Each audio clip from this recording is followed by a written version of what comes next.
जय हिंद एवरीवन। आज हम लोग सुप्रीम कोर्ट और हाई कोर्ट के विषय में पढ़ेंगे डिटेल में। शुरू करते हैं। सुप्रीम कोर्ट कंट्री का हाईएस्ट जुडिशियल कोर्ट है जो आप जहां तक अपील कर सकते हैं। हिस्ट्री कुछ जान लेते हैं। Supreme court highest judicial court है इंडिया में और फाइनल कोर्ट है appeal under the constitution of India. आप जानते हैं कि यहाँ तक आप जा सकते हैं अपील करते हुए, और जुडिशियल रिव्यू का भी इनको पावर दिया गया है। जुडिशियल रिव्यू क्या है पहले भी बता चुका हूं और अभी आगे भी आएगा, आगे ही बात करेंगे।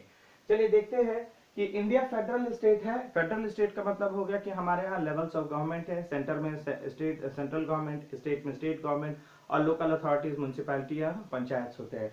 तो उसी तरह हमारे यहाँ कोर्ट्स भी लेवल्स में है। सुप्रीम कोर्ट है सेंटर में, हाई कोर्ट है स्टेट में, सबऑर्डिनेट कोर्ट है डिस्ट्रिक्ट में।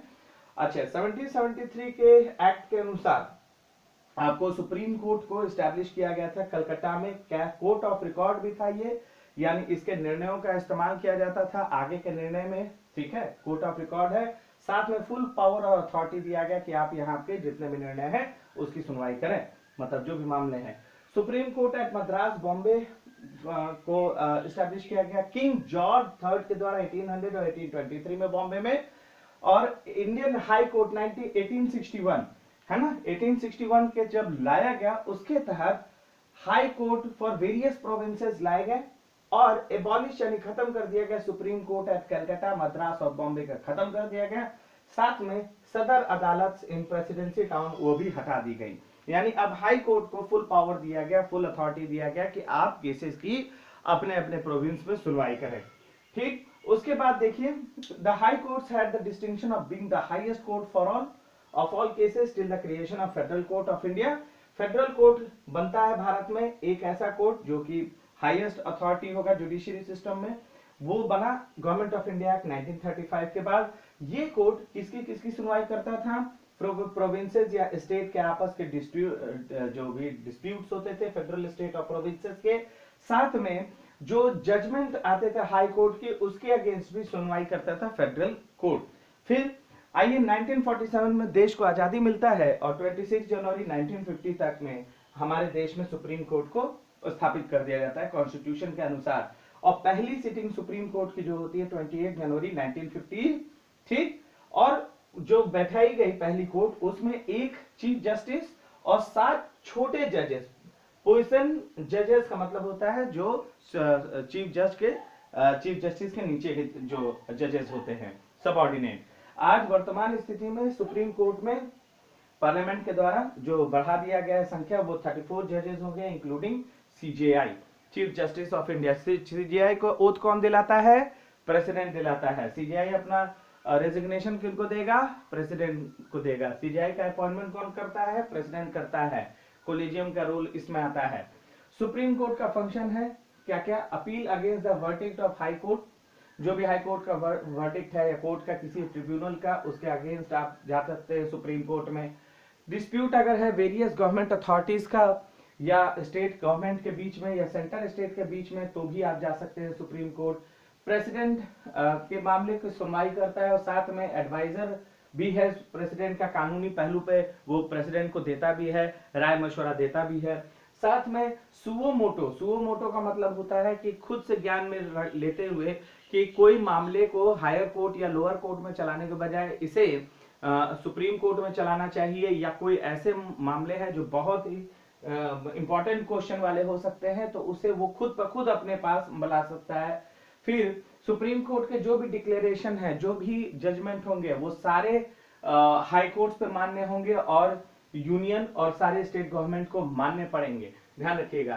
फिर सुप्रीम कोर्ट को जुडिशियल रिव्यू है, यानी जुडिशियल रिव्यू के तहत होता है कि पार्लियामेंट के द्वारा कोई भी अगर अनकॉन्स्टिट्यूशनल, ये state government state legislative assembly पे भी लागू होता है, यानी पार्लियामेंट के द्वारा अगर कोई भी अनकॉन्स्टिट्यूशनल अगर कानून पारित किया जाता है तो सुप्रीम कोर्ट उसे इनवैलिडेट यानी खत्म कर सकता है, या कोई भी एग्जीक्यूटिव मनमानी कर रहा है तो उसको सुप्रीम कोर्ट रोक सकता है।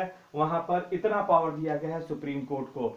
सुप्रीम कोर्ट के अधिकार में 3 आते हैं, जो रिस्ट्रिक्शन क्षेत्राधिकार होता है, जो सुप्रीम ओरिजिनल कोई बेसिक, जैसे देखो स्टेट गवर्नमेंट का आपस का झगड़ा, जैसे कावेरी नदी का जल विवाद मान लीजिए, है ना, या किसी नदी का जल विवाद दो स्टेट्स के बीच में है, तो मामला कहाँ चलाएंगे, दोनों स्टेट के किसके हाई कोर्ट में, यानी कहीं ना कहीं बायस्ड हो जाएगा।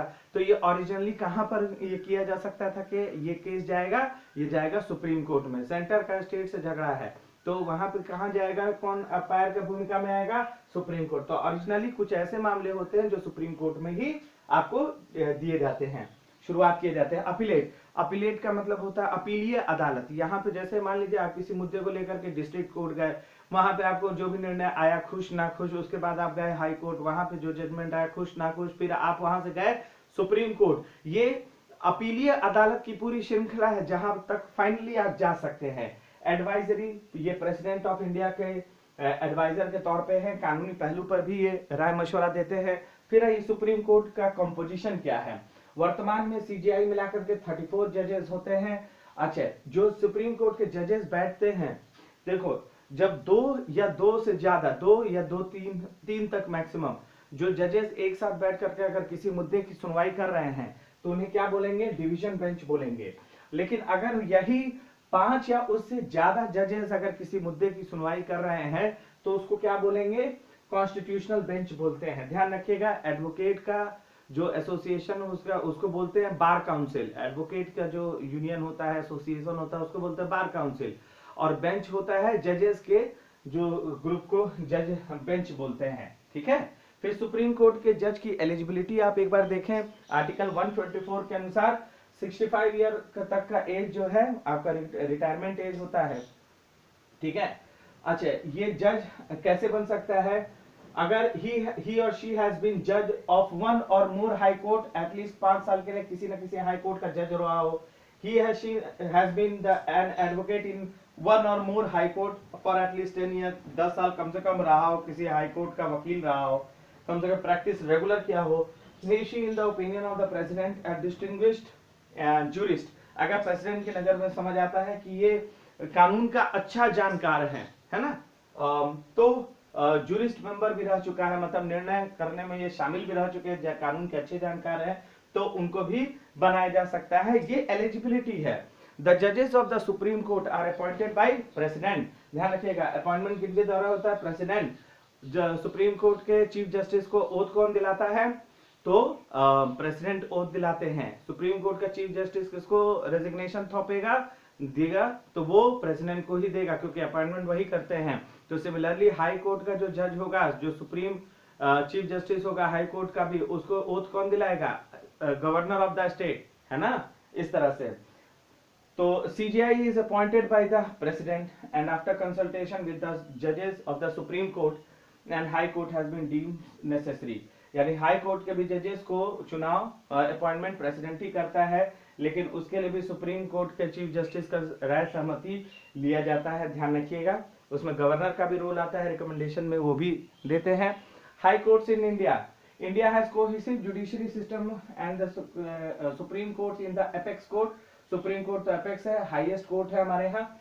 The high court is supreme judicial body in the state. जैसे सुप्रीम कोर्ट सेंटर में, उसी तरह हाई कोर्ट स्टेट में। Article 214, each state of India shall have a high court, यानी एक हाई कोर्ट होगा ही होगा हर स्टेट में, जो it is the final interpreter of the constitution. यानी देखिए, हायर कोर्ट है, सुप्रीम कोर्ट है, इन कॉन्स्टिट्यूशन का इंटरप्रेटर का मतलब आशय लगाते हैं, उसका मतलब समझाते हैं लोगों को। 24 हायर कोर्ट्स हैं इंडिया में अभी तक, जो कुछ के पास तो एक से ज्यादा स्टेट का तक कंट्रोल है ना। Delhi has his own higher court, union territories में दिल्ली के पास अपना खुद का हायर कोर्ट है। फिर कंपोजिशन ऑफ हायर कोर्ट देखिएगा, हाई कोर्ट का कंपोजिशन क्या है। Every high court comprises of chief justice होगा और अदर जजेस होंगे जो अपॉइंटेड होंगे प्रेसिडेंट के द्वारा। ध्यान रखिएगा, मैंने पहले बताया है, कोई no fixed minimum number of, कोई नंबर फिक्स नहीं कि कितना होंगे ही होंगे, ये वैरी करता है court to court, state to state, क्योंकि कितना दबाव आता है केसेस का, इन बात पे निर्भर करता है। क्वालिफिकेशन देखते हैं, a person shall not be fit for appointment as a जज of the high court unless, ठीक है, अगर वो इसके पास ये सब है तो सिटीजन ऑफ इंडिया होना चाहिए, इतना जरूरी है।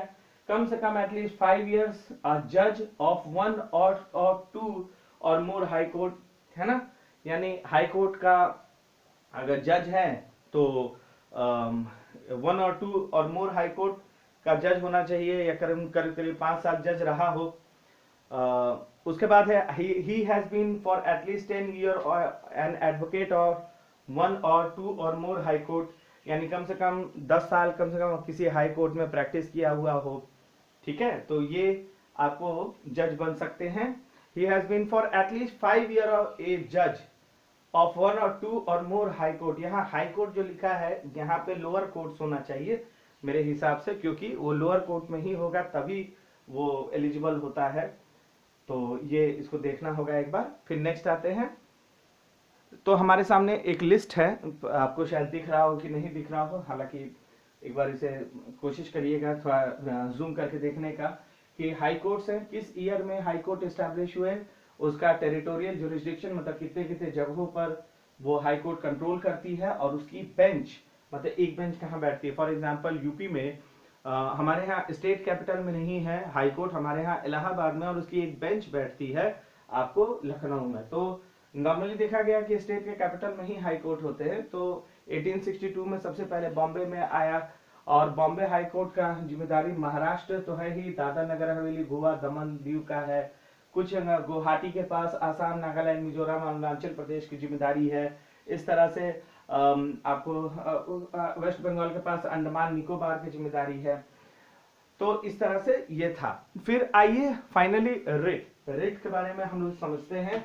रिट क्या होता है? रिट एक ऑर्डर होता है, एक रिटन ऑर्डर होता है, कमांड होता है जो सुप्रीम कोर्ट और हायर कोर्ट जारी करती हैं। जरूरी है क्योंकि काम को जारी कराना इनके पास ये विशेषाधिकार है। रिट्स ये स्पेशल ऑर्डर्स होता है, कमांड होता है। ये 5 तरह के हैं, ध्यान दीजिएगा। पहला है हैबियस कॉर्पस, जिसका मतलब होता है you should have the body और you may have the body.